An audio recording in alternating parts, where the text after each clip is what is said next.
with the intention of killing it. He wants to know what it is and why, and he's excited by what its motivation is. Because in a way, I mean, the Doctor Who is essentially a detective story every week, and they arrive, there is a problem, there is something going on. He then has to find out what has led them to this point, and so understanding the kind of the intention and is a big part of that sort of investigative process.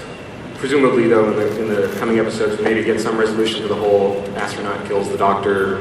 Seems like an issue that could come up. Yeah, I mean, I don't know. Yeah, I imagine they'll probably address that at some point. I genuinely don't know, because the thing is, the one downside of working on Doctor Who is that you inevitably learn a lot of stuff that's going to happen. I knew months in advance, probably before Matt and Karen, who Riversong was. Because there's a specific line in God Complex that I needed to know that information to write this line. And it's the one kind of thing is that because I want to be watching it like you guys. I want to be watching it with my kids and enjoying it. So I deliberately don't know how the series ends because, I love the show as a viewer as well as a contributor to it. The brilliance of Stephen is that he will tell you the things that you need to know, but he takes so much pleasure in holding back. And he's really mean like that, man, I've got to say. The amount of times he's told us, a desert in Utah, brilliant, go and get that location, take your cameras out there, take your cast, and then we get the pages and go, oh my God, what's he done? This is not. He just loves curveballs, and actually we love them too because it means we're constantly surprised.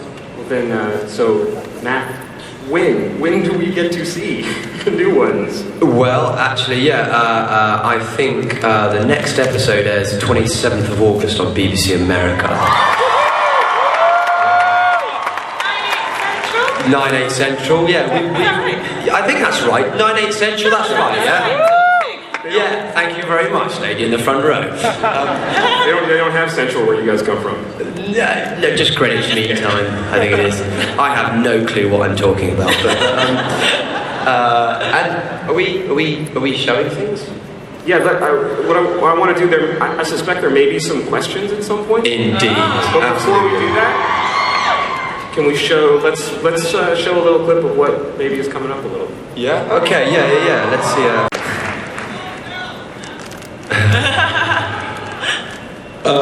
First off, congratulations on having the most fantastic show on the planet Earth.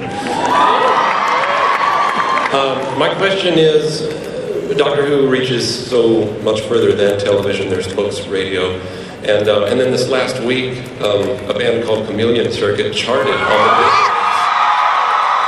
Billboard with an album Still Got Legs. It's nothing but Doctor Who songs. What do you guys feel about that kind of phenomenon around the show? Yeah, I mean, the phenomenon around the show. So sorry, could you just tell me what the Chameleon Circuit did? Sorry, because I'm... Sure. Charlie McConnell, who gave you Charlie the Badger. I don't even know if you... Oh, yeah, Charlie. Yeah. Oh, wow, he's a cool guy, man. I love him. Yeah. And they released an album a couple of weeks ago, the Chameleon Circuit, and it ranked number 4 on iTunes. There's that great song he does about the Big Bang, isn't there? It's brilliant. Oh yeah, I mean, that's brilliant. Yeah, he's great, and it's kind of remarkable that Who reaches so far and wide, and people like him, like he's getting like 1 million hits, isn't he, on YouTube and stuff? It's Charlie's a big hit, man, and I think we're lucky to have someone like him championing our show and spreading the Who word, man, for sure. Yeah, Karen of the Page, right? Album next year. Definitely. Hello. Your Russian fandom sends their love. We really wish TARDIS could land in Russia more often. And my question is, you guys are clearly fearless. Is there anything that will scare you as an actor on the set? I heard John Barrowman might return, and he's known to be quite a monster. And he's also been known to kiss the Doctor, so does it scare you? And if not, what does? Do you know, Matt's taken to hiding in my trailer. and there's a little bedroom area, and he hides there with a massive shoehorn and jumps out at me whenever I go in there. Shouting at me. And she goes mental. I slid down the wall, almost crying, slash laughing. So that genuinely scares me. Yeah. You scare me. So it's that kind of set then? Yeah, it's a playful set, and kind of me and Karen Arthur are great friends, and it's you kind of have to turn into a family on that show because you spend so much time together. So we're very lucky to have the support. It's a bit isolated where you're shooting too, right? Yeah, we shoot in Cardiff, which is it's not fun. I love that Cardiff gets a whoop. Yeah. You guys have never been, but it rains a lot.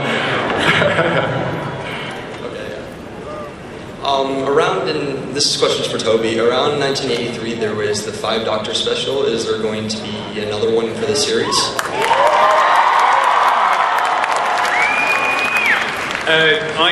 You'd have to ask Stephen that, but why not? Come, let's bring them all out. Yeah. We're going to make that happen. Yeah. Somewhere I think I hear Stephen Moffat screaming. He would be screaming with ecstasy. He would be great. This place is crawling with Daleks. Sorry, technical difficulties. We get that a lot with Daleks.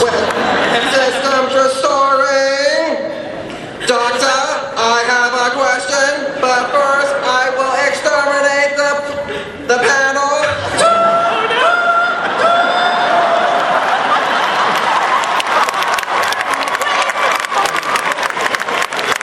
Will the Doctor's daughter be coming back so I can exterminate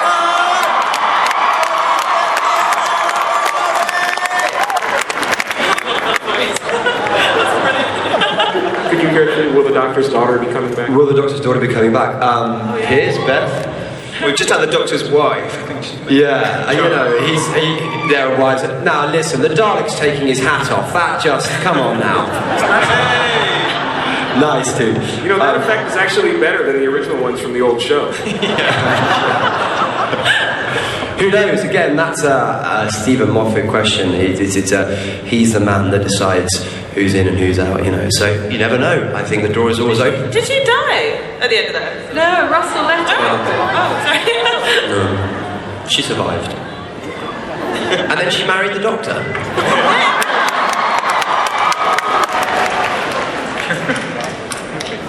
Which is weird. Matt, you are amazing, and Karen, you are my ultimate ginge. So my question is, one of my favorite characters was the Dream Lord. I thought that episode was just amazing. He's a very interesting character, got the dark side of you. So, will we see him again? He's one of my favourite actors, Toby. He's just incredible. I'd love to get him back. Yeah, he should come back. Yeah, it would be wonderful if he could. With a bigger army, I'd love to see him with a real big, huge army behind him. And I think the idea of the Doctor's alter ego really presenting the Doctor a problem is such an interesting one, because actually, I was talking to someone about it earlier, and if you look at the blood on the Doctor's hands, over the ages, there is so much. He's got so much guilt and death, actually, that he must have to manage every day. So, I think it's a really interesting concept. I'd love to see him back. Yeah. Can I ask a more mechanical question? Last night, weren't you guys at the Nerdist podcast last night? So Will Wheaton was there, and Will was talking about driving the Enterprise, and he said he was talking about the buttons and how he sort of knew how the Enterprise worked, and he asked you if you felt the same way, if you had the same thing about the TARDIS control board. And I want to know more. Do you know what all the switches do? Yeah, absolutely. Can you believe when I turned up on my first day, they gave me a manual. They gotta sell the manual. You've seen it, right? And so I've taught Karen how to fly, and we spend hours just fiddling around. But if you look at if you look at the takes and stuff, I'm taking off and landing, it's always the same thing. I do the gear there, I fling back the big lever with the lights, and then